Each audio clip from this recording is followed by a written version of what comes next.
How's it going, my truant people? DrSlaking, the Slacking Doctor, back on Pokemon Showdown today for week 7, I believe it is now. Yeah, it's week 7 this week. This week we're going up against Team Skull, and we're going up against my man, Coach Oak. Now, we have played Team Skull once already this season. We did come to a clean 3-0 win. The Bellowing children did there. I personally played Haz and won that game. I'm not sure exactly, but I remember Scarf Togekiss cleaned up with Fire Blast. I'm not sure if it was a 1-0 or what exactly, but I do know that it was a very, very close game. We got a little bit fortuitous at the end in terms of we landed like a Focus Blast and a few Fire Blasts in a row. So we definitely had, we didn't get any bad luck in that game, that's for sure. This week we're going up against Coach Oak. Really, really good player. Played us last season in Owl, and I played horribly around his Mega Charizard, and he played really well around my Kangaskhan, which was designed to wall it. And we ended up losing that game. That's my kind of memory of that game. I don't know if anybody else remembers it. There was moments where I could have earthquaked on a roost. Instead I went for a rock slide and missed it, and various other weird plays. That was a weird game from my recollection. But obviously I'm a very different player to that I was back then, so maybe if I watched that replay now I'd feel differently about it. Regardless, this is the first week that we have our trades available to us, so you should be able to see on the layout below me. I actually did at least our team this week. I didn't manage to do Coach Oak's team because I'm going to give a disclaimer right now. If I'm blinking kind of slow and my eyes look a bit off, it is 7:48 a.m. exactly. I haven't slept. I'm not planning on sleeping today. I'm trying to reset my body clock by just staying awake for like 48 hours. I have a football match coming up on Saturday. Today is now Friday. And I want to make sure that I go to bed in time where I get enough sleep to actually play football at a decent level, because I'm still part of a new team and stuff. You guys don't really care about that. The point is, this is very, very sleepy commentary, as you can probably already tell. So I've got slightly different music in the background as well. I've got some like kind of something a little bit higher tempo, although it's still very slow, I guess. Still very chilled out, but just slightly higher tempo than what we usually have in the background. Hopefully you can still hear me over it fine. If there's a problem, then just comment down below. The audio was all off. And if you prefer this kind of music in the background, then comment down below. I prefer that kind of music in the background. And that's cool. I'll try and link the playlist if I remember to the music that I've got on. And if some ads come on, I'll have to go and clear those away. Right, that's all the info out of the way. Let's get into the game. So, we've got Mega Beedrill and we've got Manaphy available to us this week, and we've brought both of them. I've gone for the 2 trades straight up. But not just blindly, willy-nilly, because I think they have a really good matchup against his team. So let's talk about what we have here. We have a Terrakion with Stone Edge, Close Combat, Sword Stance, and Substitute. The idea being I can sub up on a lot of the things I want to scare out, and I think he's always going to go into a Alomomola. It looks like Fizdef Alomomola is his Terrakion switching, or potentially the Altaria once it's Mega Evolved, but if it hasn't Mega Evolved yet, then it's not really a switching. And it doesn't want to take a Stone Edge even after it's Mega Evolved, assuming it's an offensive set. So the idea is Terrakion can sub up against quite a few things on his team, click SD, and then proceed to just blow things back. It is an Adamant, no it's not, it's a Jolly Terrakion, which means that we were only speed creeping Darmanitan, I think, which is 13 base points lower, so we actually had quite a lot of HP investment on this Terrakion, quite a lot of bulk. Next up we have Mega Beedrill. This is supposed to be the cleanup here. The idea is Terrakion punches the hole and Mega Beedrill picks up every kill that Terrakion doesn't get, essentially. It's a Poison Jab, U-turn,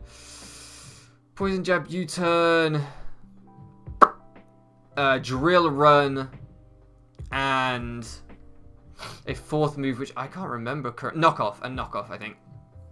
So literally just 4 attacking moves, just intended to hit everything on his team with coverage. I was going to bring T-Spikes, I was going to bring some other stuff, but then I was like, no, I'm just going to go with 4 offensive moves, Beedrill, because it can just clean up his whole team at the end, you know.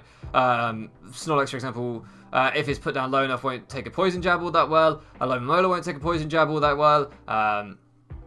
Mega Evolved, Mega Altaria, or Superior won't take Poison Jabs all that well. Darmanitan won't take a Poison Jab or a Drill Run all that well. And the Thundurus here won't take a Poison Jab all that well. So really only needed 2 coverage moves on this particular set, or against this particular team that he brought, but he had other things like a Stack Attacker and various other things that I wanted to make sure I could hit. So for the most part, I could have just ran Poison Jab and blitzed through most of the things on this team.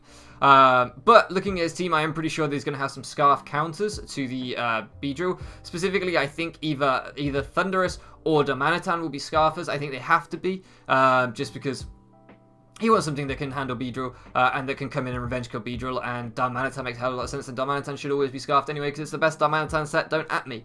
Next up, we have our own Scarfer in Manaphy. Now this time, it's a bit of a weird Manaphy set. It's Scold, Energy Ball, Ice Beam, and U-turn.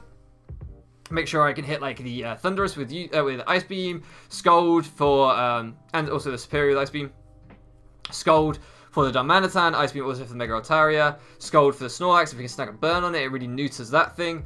U-turn for Momentum and Energy Ball for the Alomomola, but particularly I'm just trying to pressure the Alomomola here. I've got, Terrakion that wants to make it switch on the physical side, and a Manaphy that wants to make it switch on the special side. If I can start spamming Energy Balls in close combats, I can potentially break that thing. If I break that thing, then Beedrill really has a nice time here, barring Scarfers.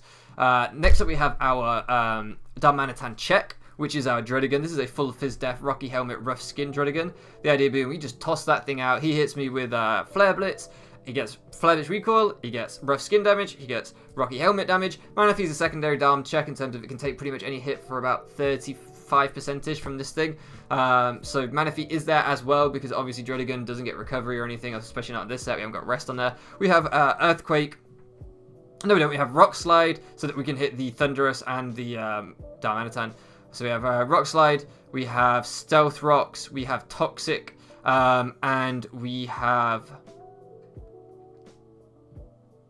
I think something's hit the Stack Attacker. Otherwise, I just got walled by Stack Attacker. Maybe Earthquake for the Stack Attacker. Maybe that's what it was. So, we definitely have some sort of coverage move on there at least. Or maybe it was something for the Altaria. Maybe Poison Jab or something. Not quite sure.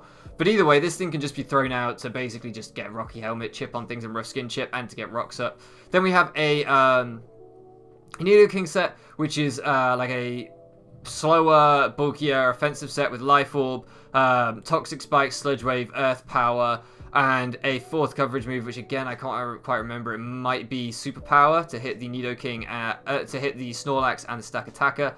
My memory's just eluded me a little bit there. I think that's probably it. Could be Rock Slide as well, but I think it's just Sludge Wave, Earth Power, Superpower, and Toxic Spikes. Particularly, I want to get Toxic Spikes up because as soon as I see his team, I really notice a few things about his team composition. One, he doesn't have any rock setters on his team. Amazing, so I don't have to worry about his rocks or his hazards. And two, if I can start setting things, his most likely defoggers is Superior, which hates having Toxic Spikes on it, or Thunderous, which hates having rocks. Also, the Altaria doesn't like rocks since it's Mega Evolved, so I'm like, let me just get my hazards up in this game, and maybe we can put in some work. And Altaria, if it comes back in on T-Spikes, doesn't like that either. Darmanitan does not like T-Spikes if it's taking Rocky Helmet, Rough Skin, and Rocks damage as well. So I'm just like, yeah, T-Spikes looks great here. Helps me wear down the Alomomola. Really, really like it in this matchup. Want to take any opportunity I get to get T-Spikes up. And then the last up is Togekiss set. This is, I believe, a full Fizz Def Togekiss to wall something that he hasn't brought. I can't remember his draft because this game was about 3 days ago. But it was a fully physically defensive Togekiss for something. I'm hoping this isn't an ad. Is this an ad?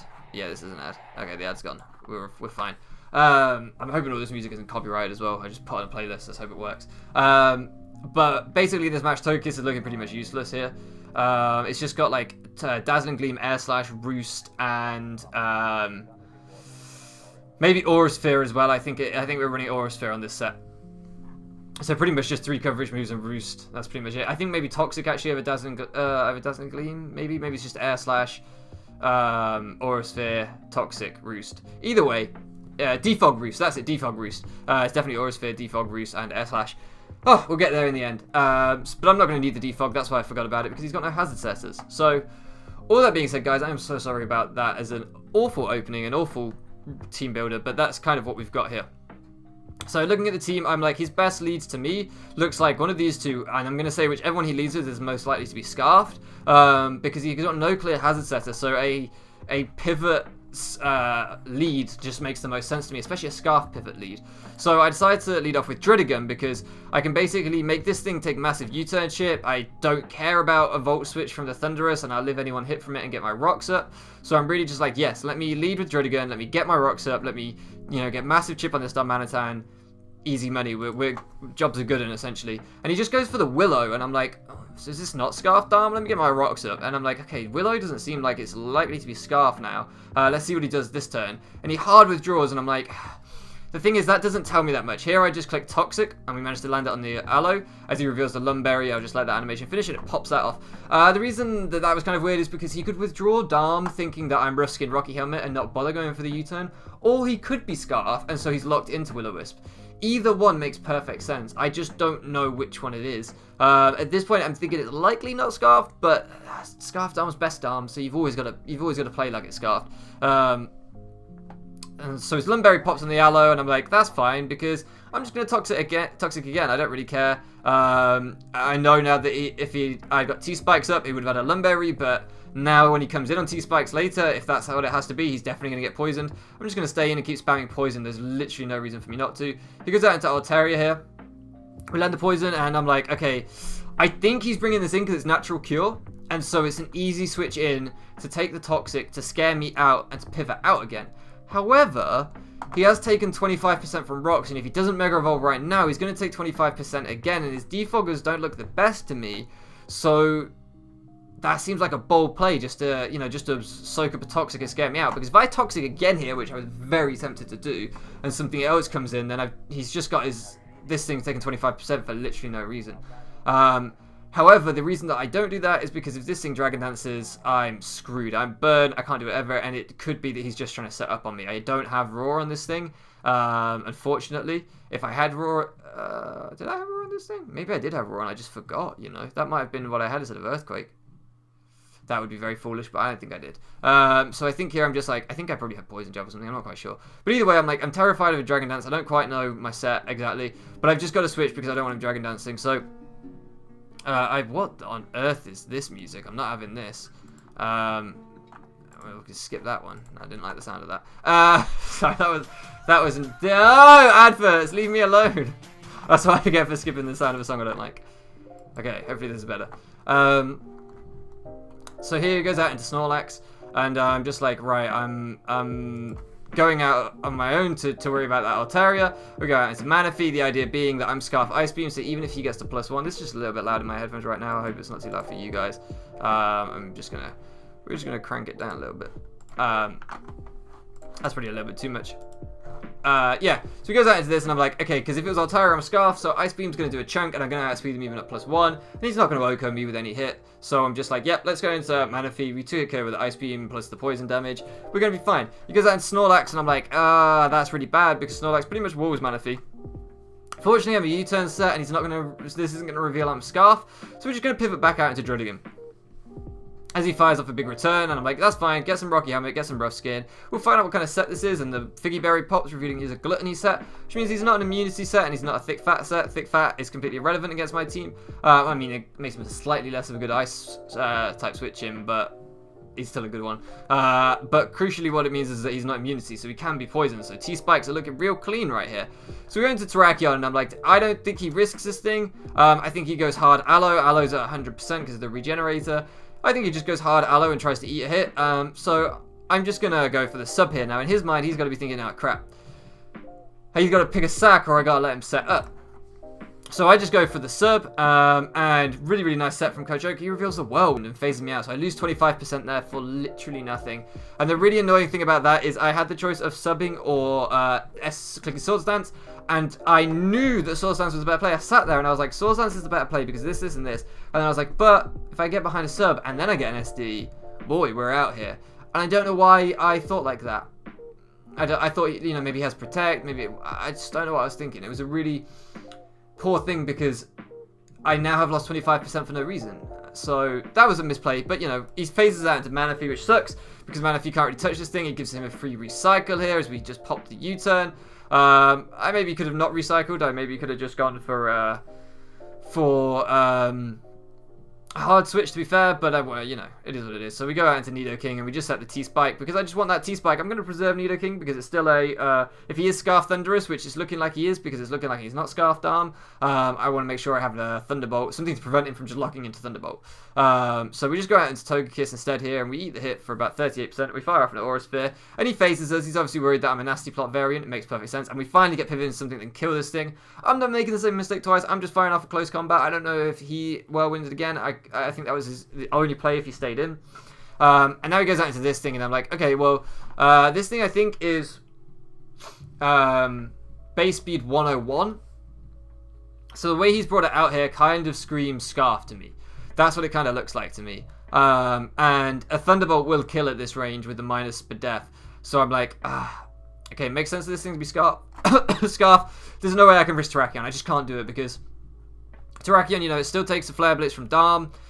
It's still really handles allo when I might have struggle breaking allo. This is a Z set. I forgot to tell you what my item was. It is a Phytinium Z, so I can really break that allo. So I'm just like, yeah, there's no way I can risk Dean here. I've got to preserve him. So I just go into Nidoking in the hope he locks into Thunderbolt, and he fires off a Psychic, and I'm like, right, okay, what I'm going to do here is I'm going to go hard Manaphy fast. Like, I didn't take any time. I just bang straight into Manaphy, because what I'm saying to him here is either I'm telling you I know you're Scarfed, which I don't at all, I'm hoping he is, or I'm telling him that he's Wakanberry, or that I'm Wakanberry, to eat his electric hit. Now, I'm neither of those things, but I don't think he thinks I'm Scarf at all. I don't think he's expecting Scarf Manaphy, because Manaphy's usually like a tail glow set, it's usually whatever.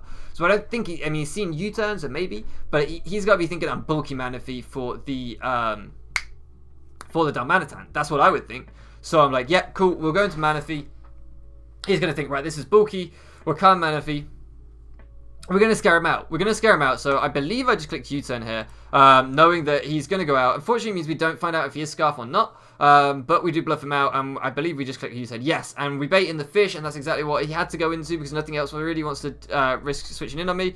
And we can now go out into Aquarius and Mega Beedrill. We can get our Mega off, which gives us a little bit extra bulk, which could be important. And we can just fire off a big U-turn here. I could have just gone for the Poison Jab for damage, but I figured a Wish was coming out and it wouldn't get me very far. So we're just going to go for the U-turn. And a Wish does indeed come out. And now he's in a really tricky position because Terrakion is inside here. If he goes for a Protect and I go for a Sub, that's bad news. That's bad news. He's got to go into Serp, and he's got to break my Serp and sack it as I kill the Serp. Then he's got to go into Thunderous and scare me out again, and it's just he's got to sack something if I get a sub up here. So it's just it's a terrible situation for him. So I think that he has to attack, but what I'm actually prioritizing more than anything is killing this goddamn fish, because I don't want it in anymore. It's still his best Beedrill wall, and I'm looking at this and I'm thinking Beedrill kind of wins here, guys. Like, apart from Scarfed Arm, Beedrill kind of wins. I should be able to take a hit from pretty much anything. I'm thinking that's a pretty good situation. So let me just kill this fish. So I'm going to pop the Z move right now. That way I'll kill even through Protect, I think. I couldn't actually calc this because the damage calc on my laptop for some reason would not calc Z moves on this particular day. Don't know why I couldn't calc Z moves, but I couldn't calc Z moves, so I just assumed that would kill if he protected. I'm pretty sure it did. He goes out into Superior, and I'm like, let me just go into Togekiss. It's the least useful mon on my squad, but also I'm pretty sure it hard wall Serp. This was a secondary thing that Togekiss was supposed to do, which is why I've kept it around as much as I can, is that it is also my secondary, its secondary purpose is as my Serp check. He usually runs, or Superior generally runs like Dragon Pulse, Leaf Storm. If it's a Leech Seed subset, it could be a pain in the ass, but I could probably deal with it. I might even, Air Slash it down that way. I'm not quite sure, but he turns out to be a sub Leaf Storm set. And at the minute, between the Toxic Spikes and me whittling him down, even his Wiki Berry that you saw pop there to give him 50% health back isn't going to do enough to save him. He does get some good damage off of me, lowering me down to about 28%, but Gypsy is essentially useless here anyway. It dies to pretty much everything. I think even on Dragon Dance Style Terrier, if it outspeeds me, just kills me with a return from this range. So he locks into T-Bolt here, and I'm like, okay, this is a really tricky situation. T-Bolt kills Manaphy if he's Scarf. The way he's played it, it looks like it's Scarf to me, and I'm still thinking that Darm didn't look Scarf from the Will-O-Wisp, so I'm like, I think this is Scarf. The way he's played it, it looks like a Scarf to me. Manaphy I could go straight into, but I've already pulled that trick once, and if it is Scarf, he's just going to Oko me. If he just stays in, because at this point he doesn't have, before he had good Manaphy switching in Aloe. He doesn't have a good Manaphy switching anymore. If I go for a Scald, then Darm just dies, and if I go for an Ice Beam, Altaria dies. So the way I'm looking at that, I'm like, if I was him, I would stay in and T-Bolt if I'm Scarf. I wouldn't switch out on a Manaphy anymore because it's not worth it, so I can't pull that bluff again. So this time I'm like, right, I could go into Beedrill, but Beedrill takes like 90-something% from this. Like, it's a high damage output. It won't kill, but it's a very high damage output. If he gets a 10% para, then that's really my win con jeopardized, because at this point Manaphy can't clean with Ice Beam because the Darmanitan's still there, and it can't clean with Scald because the Altaria resists. What is my definition of love? Ah, goodness, these ads. So I'm like, I can't clean with Scarf Manaphy here. There's just the wrong typings are left around. Terrakion isn't fast enough. If it is Scarf Darm, I'm in trouble. You know, this thing's Scarf, so I'm like, okay, Terrakion's the most expendable on my team in terms of win cons, and crucially, Terrakion always lives a Thunderbolt at 75%. So let's just go hard into Dean here. This music is very loud in my headphones for some reason. I don't know why all these songs are different. I've never used this playlist before, and I don't think I'll use it again. Anyway, so we go into Terrakion here, and I'm just like, okay, I guaranteed live 1, but close combat doesn't kill from 51%. Close combat tops out at about 44%. So, because I'm not adamant, and because I burnt my Z, which I knew I should have saved my Z, but it is what it is. If I had my Z here, I just pop Z, Fightinium Z, and we're in a great spot. Instead, I've got to go for the Stone Edge, and I've got to land the Stone Edge. If I miss the Stone Edge here, this could be GG. This could be game over if it's Scarfed Arm in the back, because Beedrill will be so low and won't outspeed, and Manaphy won't be able to lock into anything to clean. So I have to go for the Stone Edge here. There's no other way, and I have to land it. So fortunately, we do scare him out, which is amazing, and we pop off the Stone Edge, and he goes into... well, we kill the Altaria, we land it. We would have had a second chance to land it anyway because we outspeed Altaria. And he goes out into the Dharm. And I'm like, right, okay. This is really tricky. This is a really difficult situation. Do I think Dharm is Scarf? Maybe, maybe not.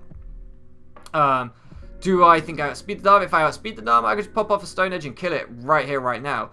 The way he's brought it in, it makes it think it's maybe Scarf to me. Because...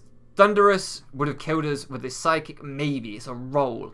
So I'm like, why wouldn't he go back into Thunderous and lock into Psychic if that was his, if that's Scarfed? And then I'm like, right, this must be Scarfed. So now I'm thinking, maybe double Scarf, maybe not.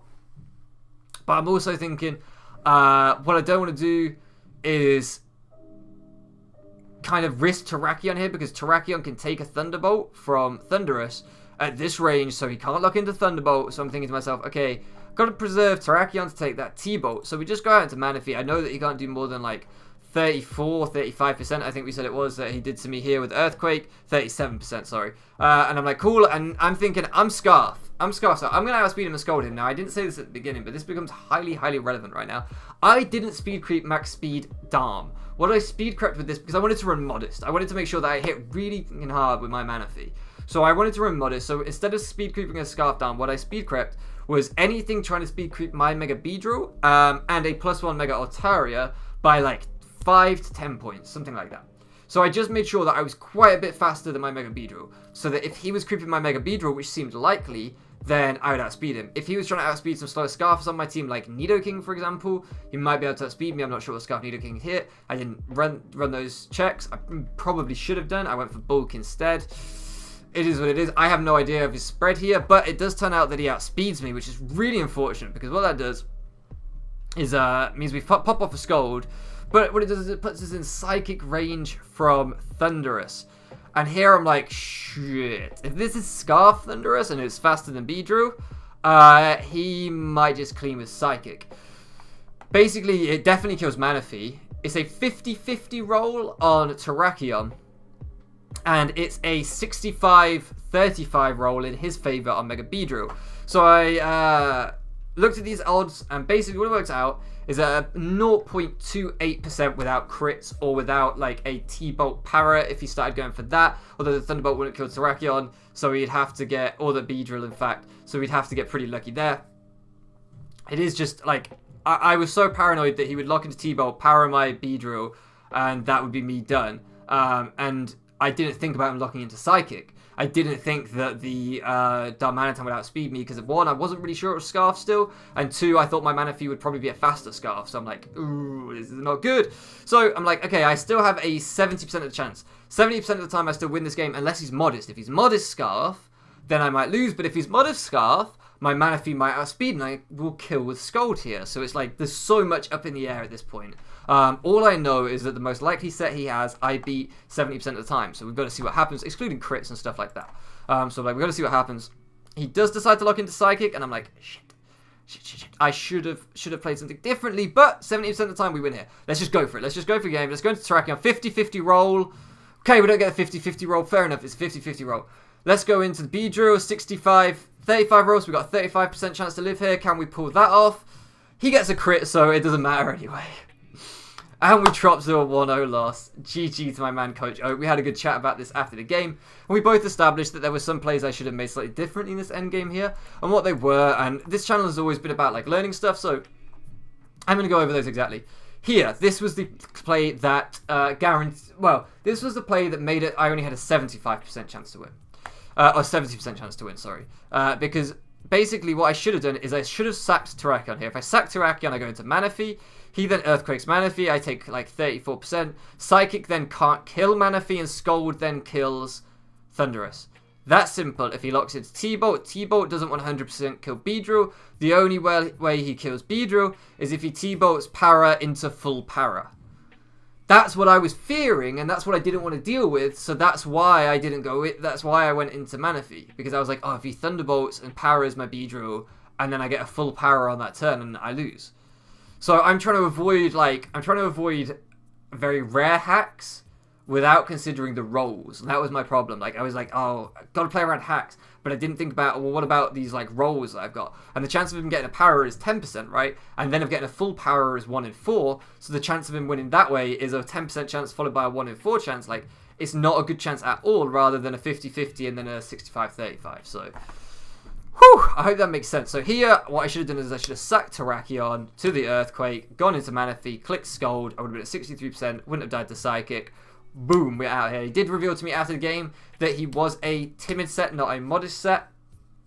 So we definitely would have taken the T-Bolt with Beedrill, because it was a very, very bulky Beedrill. The fastest thing on his team, I can't remember exactly what it was, but it wasn't that fast. So I ran a very, very bulky Beedrill here. And so I could always have taken the timid T-Bolt. And that was the other thing, of course, sorry, that I forgot to say, was that if he was modest T-Bolt, he might just win anyway. And that was the only way he killed my Beedrill, with the T-Bolt was modest. So I had that in my head, and I just didn't get my sets cleared up enough. But what I do want to say at the end of this game is GG to my man coach Oak. Me talking about, like, 70% of the time I win this game, whatever, that isn't meant as a dig to him at all. Excuse me, my throat's getting very sore. He put a game where, like, I really felt in the early to mid part of the game that I was in control. I really felt like when I got the Terrakion in on Snorlax and I started subbing up, I was like, damn, I have this man a revolution of love. Watch now. I don't want to. I want to record this video. Thank you. Yeah, I was like, I think I'm in here. I think I'm in. And then he whirlwinded the Terrakion. He returned the Nidoking. Like, he psychicked on the play when I went into the Nidoking. Which I know I was in on my Terrakion anyway, so it just made sense as a play. But still, he made all the right plays in this game. He brought all the right sets to get this result. So I'm not trying to take anything away from him. What I'm trying to say is, like, I feel like I didn't lose this game because I played terribly for most of it. I feel like I lost this game because my opponent played very well, and I misplayed on the third from last turn, fourth from last turn slightly, and then got a bit of bad luck. So it's just like, they come and go. These kind of games, they come and go. Like I said, that's why I said at the beginning of the video, when we played Haz in week 2 of Owl, I landed 2 or 3 consecutive Fire Blasts. I landed a Focus Blast. Any of those could have missed, and I might have lost the game to Haz. So I am under no illusions that this is the game we play. Like, it comes and it goes. You get the rolls, you don't get the rolls. You get the RNG, you don't get the RNG. That's Pokemon, and that's why we love it. So I'm completely fine with how this game worked out. I loved Manaphy in this game. I loved Beedrill in this game. I know all it did was U-turn once and then die. But just having it in the back felt good. Like, it felt like Scolipede in the ABC. I felt like I have a win con in this game that I haven't felt like I've had an out this season. I really haven't. So, I love it. I love it, and I'm very, very happy. It was Swords Dance. That was the last move. It was Swords Dance, Drill Run, Poison Jab, U-turn. If you made it this far, you know what the full set was now. There we go. The idea being I could set up and blow through anything that wasn't scarfed, essentially. So there we go, guys. Unfortunately, I'm smiling because, like, I thought this was a great battle. I thought this was a tremendous battle. And shout out to Coach Oak for sticking this out with his terrible internet and everything else, because he really gave us a great game here. And that's what I played for. So I'm more than happy with this. I'm okay with this. I'm going to spoil other results now. Unfortunately, Aquarius did lose their game as well to Cav in another really hard-fought game. So what that means is that the Bellowing children, Steven hasn't played yet, but we lose this week regardless. So unfortunately, since winning our first 2 weeks on the bounce, I haven't won since then, and the team has only won once since then. So we are currently sitting at 3 and 4 now, a negative record for the team. And me personally, I'm sitting at 2 and 5. So I have by far the worst record on the team. But I'm okay. I'm okay. I was really downhearted in some of the other games, but the more I think about it, the more I think, you know what, I've got a better draft now that I'm happy with. I've been close. I've been really close. I'm gonna get there. It's gonna turn around. This season is gonna turn around. So keep faith, guys. I'll keep working hard, and hopefully we can make something happen. So anyway, I'm gonna shut up now because these videos are supposed to be short, and this has not been short. We're gonna do like 20 songs. So I'm gonna shut up. But thank you so much for loafing around with me, guys, and I'll catch you again next time.